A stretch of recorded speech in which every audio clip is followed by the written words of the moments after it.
El soldadito de plomo, de Hans Christian Andersen.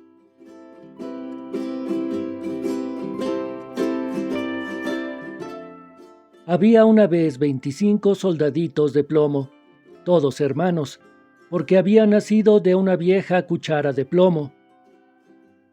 Llevaban el fusil al hombro, la cabeza erguida, y el uniforme, rojo y azul, les sentaba a todos bastante bien.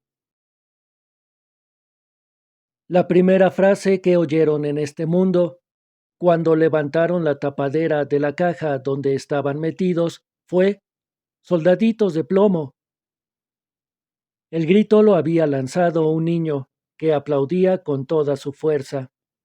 Se los habían regalado por ser su cumpleaños, e inmediatamente se puso a alinearlos sobre la mesa.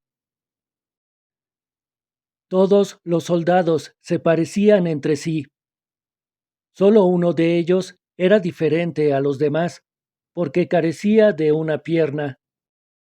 Al hacerlos, se había acabado el plomo, y el último quedó cojo.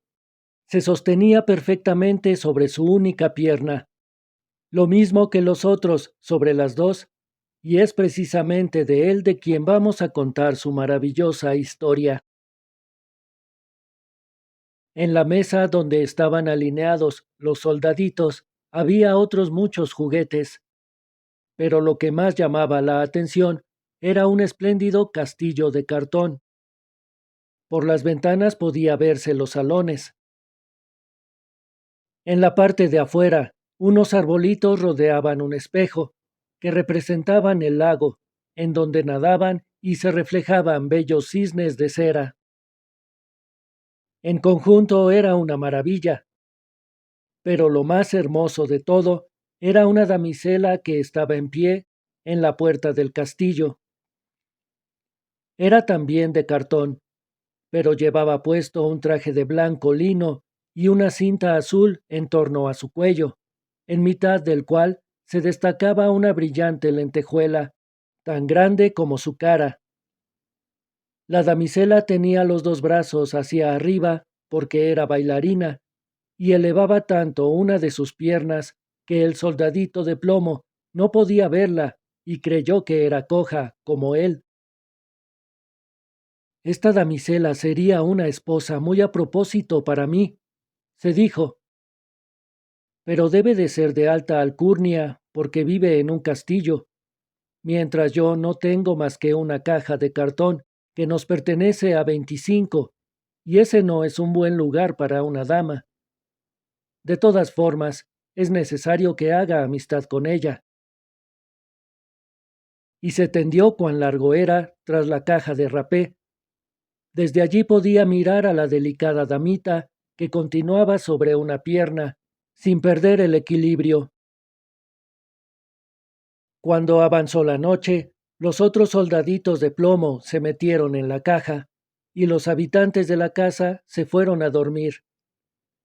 Entonces, los juguetes se pusieron a jugar, es decir, a recibir visitas, a pelearse y a bailar.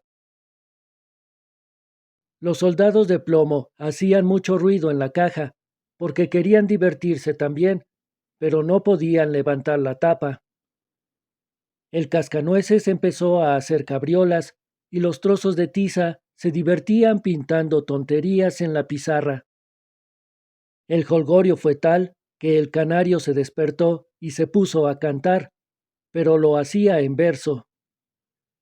Los dos únicos juguetes que no participaban de la algarabía fueron el soldadito de plomo y la bailarina. Ella permanecía erguida sobre la punta del pie, con los brazos al aire, y él no estaba menos firme sobre su única pierna, y ni un solo instante apartó los ojos de la damisela. Cuando el reloj dio las 12 campanadas de la medianoche, ¡clac!, se abrió la tapadera de la caja de rapé. No contenía ni una mota de tabaco, sino un muñequito negro. Era un juguete de broma. «Soldadito de plomo», dijo el muñequito, «¿quieres apartar los ojos de la bailarina?» Pero el soldadito hizo como que no le había oído. Bueno, espera a mañana, y ya verás, añadió el muñequito. Cuando llegó el día siguiente y se presentaron los niños, el soldadito de plomo fue colocado en la ventana, y ya fuese el muñequito o la corriente de aire, el caso es que la ventana se abrió de repente, y el soldadito cayó de cabeza desde la altura de un tercer piso. Fue un viaje terriblemente rápido. Quedó clavado en el suelo, con la pierna para arriba y con la bayoneta metida entre dos adoquines. La criada y el niño bajaron precipitadamente a buscarlo. Ya abajo estuvieron a punto de aplastarlo, pero no le encontraron. Si el soldadito hubiera gritado, «Estoy aquí», lo hubieran visto, pero él no creyó conveniente gritar porque estaba de uniforme. Empezó a llover torrencialmente, lo que fue un serio contratiempo. Cuando cesó la lluvia, se acercaron dos chicuelos de la calle. «Mira», exclamó uno, «es un soldadito de plomo. Vamos a hacer que navegue». Los pilluelos hicieron un barco con un periódico, colocaron al soldadito en el centro y lo echaron en el arroyuelo. Los dos pilletes corrían al lado del barco y aplaudían frenéticos. «Dios santo, qué olas tiene el arroyuelo y qué corriente». Es verdad que había llovido a cántaros. El barquito de papel se balanceaba, subía, bajaba y, a veces, viraba con tanta rapidez que el soldadito sentía palpitar su corazón. Pero continuaba firme. Compuso su aspecto y miró hacia adelante, fusil al hombro. De repente, el barquichuelo penetró en un túnel tan oscuro que le recordaba su caja de cartón. «¿A dónde irá a parar?», se preguntó. «Esto es cosa del muñequito guasón. Si al menos estuviese la damisela conmigo, no me importaría nada estar a oscuras». En ese instante se presentó una enorme rata que vivía bajo el túnel del arroyuelo. «¿Tienes pasaporte?», le preguntó la rata. «Enséñame tu pasaporte». El soldadito de plomo no respondió y apretó aún con más fuerza su fusil. El barco pasó rápidamente y la rata lo persiguió. ¡Ay! Cómo rechinaban los dientes y gritaba pidiendo ayuda.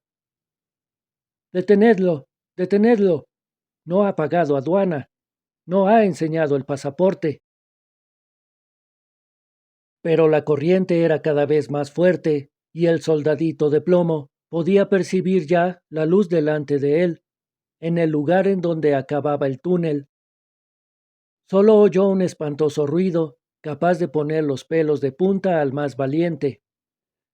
Y no era para menos, porque en el lugar donde terminaba el túnel, el riachuelo se dirigía derecho hacia un gran canal. Era tan peligroso para el soldadito de plomo como para nosotros enfrentarnos con una cascada. Se encontraba tan cerca ya que no pudo detenerse, y el barco se precipitó en el canal. El pobre soldadito de plomo se mantuvo tan erguido como le fue posible, y nadie podía haber dicho que hubiese tenido miedo. El barco dio 2 o 3 vueltas y se llenó de agua hasta los bordes. Era inminente el naufragio. El soldadito de plomo estaba con el agua al cuello, y el barquito se hundía cada vez más. El papel se deshacía. El agua ocultó la cabeza del muñeco, y pensó en la linda bailarina a la que no vería más. A los oídos del soldadito llegó la canción. «Peligro, peligro, soldado, vas a morir». Al fin se deshizo la nave de papel, y el soldado se hundió. Un gran pez se lo tragó. Vaya oscuridad que había allá adentro. Era aún peor que el túnel y, además, mucho más estrecho.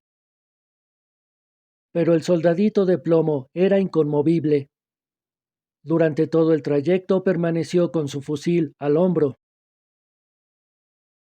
El pez se agitó, moviéndose de una forma desordenada.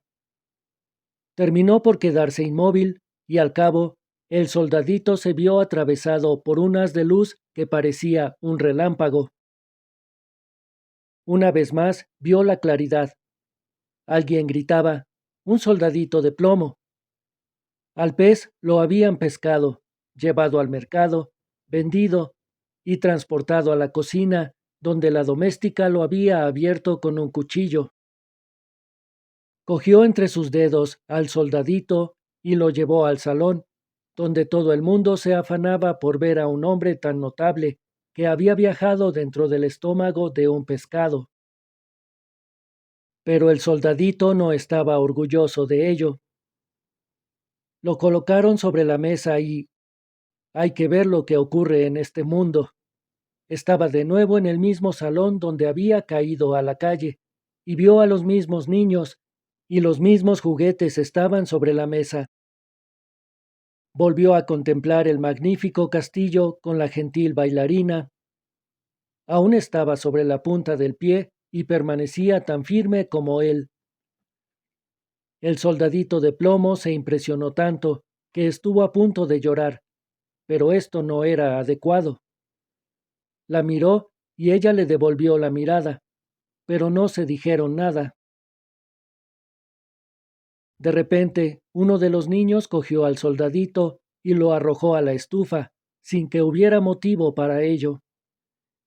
Era otra trastada del muñequito de la caja de rapé, seguramente. El soldadito sintió un calor enorme, pero no sabía si era a causa del fuego o del amor.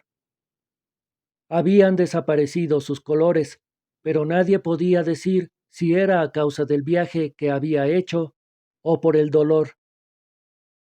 Miró a la bailarina, ella le miró, y el soldadito sintió que se fundía, pero permaneció inconmovible, fusil al hombro. Entonces se abrió una puerta, y el aire se apoderó de la bailarina, que voló como una sílfide hacia la estufa y cayó al lado del soldadito. Las llamas prendieron en ella y desapareció.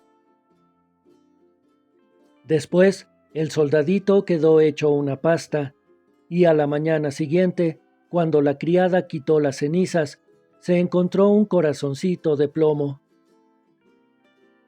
De la bailarina solo quedaba la lentejuela, negra como el carbón.